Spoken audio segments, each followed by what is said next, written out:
तो उन्हें मुबारक हो जिन्हें छत तक जाना है। हमारी मंजिल तो आसमान है दोस्तों, हमें अपना रास्ता खुद बनाना है। Welcome everyone to a new beautiful episode of secrets of happiness. और आज हमारे साथ जुड़े हैं one of the most amazing beautiful awesome personality of Chitkara university.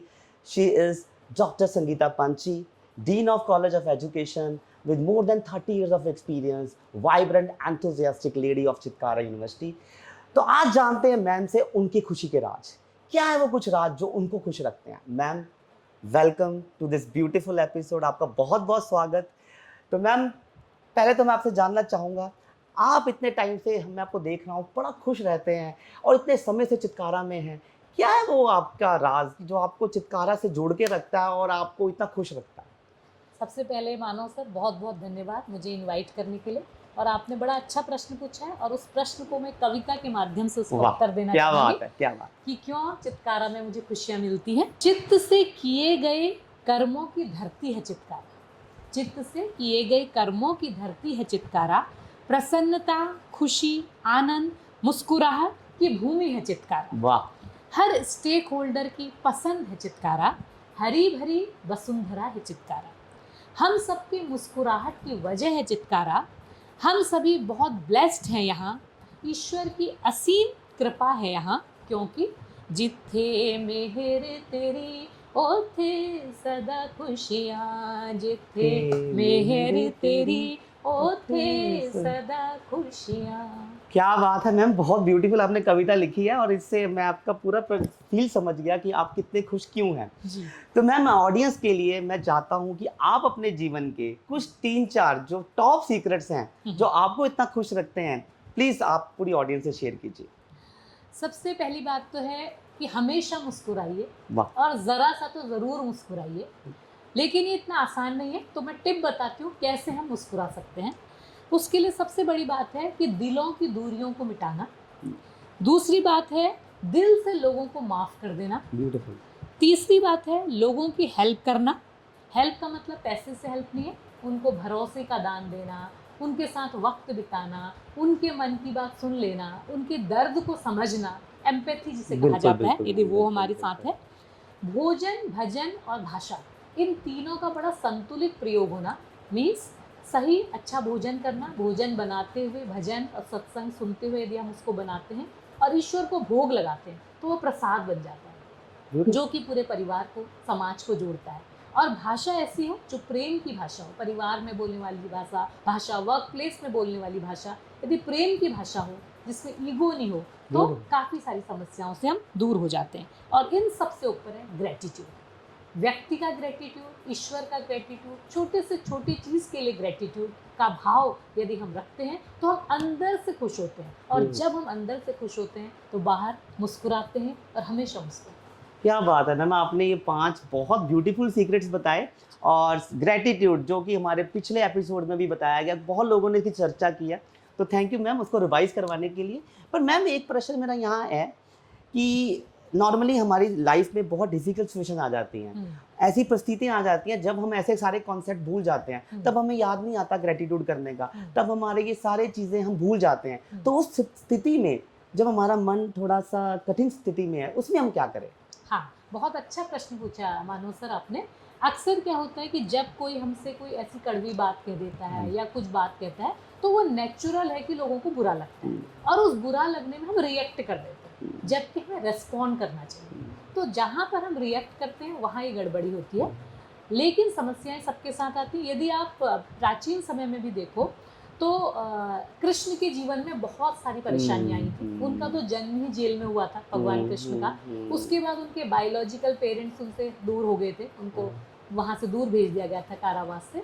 लेकिन उन्होंने पूरी जिंदगी में जो कुछ किया वो पूरे आनंद के साथ किया, पूरी खुशी के साथ किया। तो ये हमारे ऊपर है कि हम उस समय कैसे अपने ब्रेन की ट्यूनिंग करते हैं। यदि आपके पास कोई ऐसी विपरीत परिस्थिति में विपरीत चीज़ें आ रही हैं, दूसरों से आपको रिजेक्शन मिल रहा है, तो आपको अपने ब्रेन को ट्यून करना पड़ता है कि कैसे इस परिस्थिति से एकदम अलग होके उस चीज़ में जाओ जो आपको खुशी दे।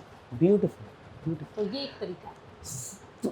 तो मैम, इसके अलावा अगर मैं आपसे पूछना चाहूँ कि खुशी कितने प्रकार की होती है? जी, जैसे नॉर्मली हम किसी एक चीज के प्रति जाते हैं, जब वो मिल जाती है तो हमारा इंटरेस्ट उसमें कम हो जाता है। तो ये तो एंडलेस जर्नी हो गई। तो जी। कैसे अपने मन को मैनेज करें जिससे हमें प्रेजेंट मोमेंट में खुशी का एहसास हो, जबकि ये आगे दिखती है हमेशा। हाँ, तो जो मुझे लगता है वो खुशियाँ मुझे 2 तरह की लगती हैं। एक तो होती है मटेरियलिस्टिक खुशी, जो हर इंसान को चाहिए, अच्छा घर, अच्छा बंगला, अच्छी चीज़ें, अच्छा खाने-पीने को, घूमना-फिरना सब कुछ।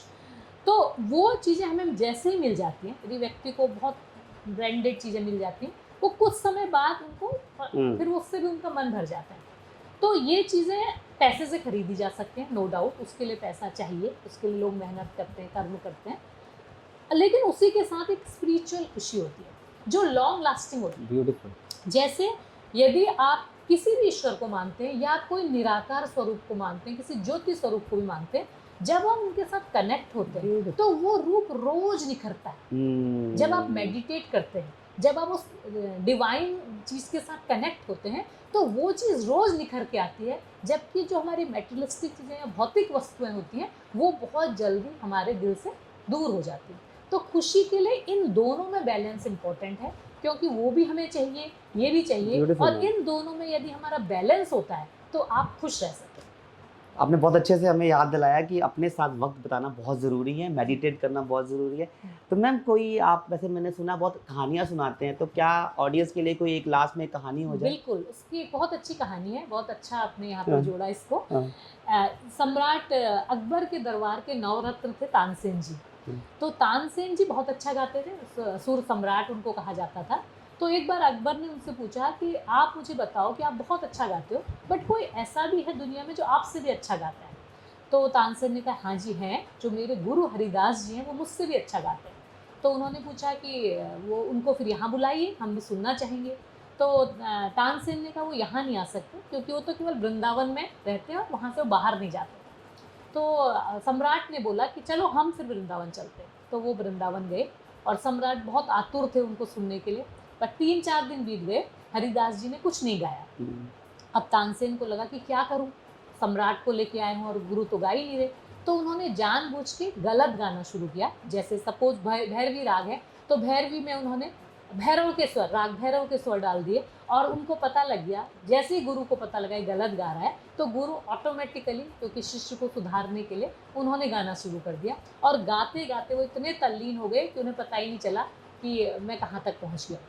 तो जैसे ही सम्राट ने सुना, वो बहुत खुश हो गए और उन्होंने पूछा तानसेन से कि क्या राज है इस चीज़ का कि आपके गुरु इतना अच्छा गाते हैं? तो तानसेन ने कहा कि महाराज, क्योंकि मैं आपके लिए गाता हूँ और मेरे गुरु ईश्वर के लिए गाते हैं। तो ब्यूटीफुल। ये बात है, जब हम ईश्वर से कनेक्ट होते हैं तो आपकी जो अंदरूनी खुशी है, जो आनंद स्वरूप की हम बात करते हैं, जो ईश्वर का एक आनंद स्वरूप आत्मा, जो हमारी आनंदित है, शांतिमय आत्मा है, वहाँ तक हम बहुत जल्दी कनेक्ट हो जाते हैं। और जब वो आपको मिल जाता है तो उसके आगे कोई खुशी नहीं। मैम जैसा मैंने सोचा था वैसा ही आपको पाया। आपने आज एक नई डिमेंशन जोड़ी है इस सीरीज़ में, जो कि अब तक नहीं जुड़ी थी, वो स्पिरिचुअल डिमेंशन। तो आज दर्शकों को एक नई डिमेंशन मिली होगी। मैडम ने हमारे साथ ग्रैटिट्यूड की बात करी, स्माइल की बात करी। मैडम ने बोला जब हम कुछ करते हैं उसमें डूब जाना, और वो डूबता तभी है हम जब हम जुड़े हों अपने से, और अपने से जुड़ने का मैम ने कुछ हमें तरीके बताए।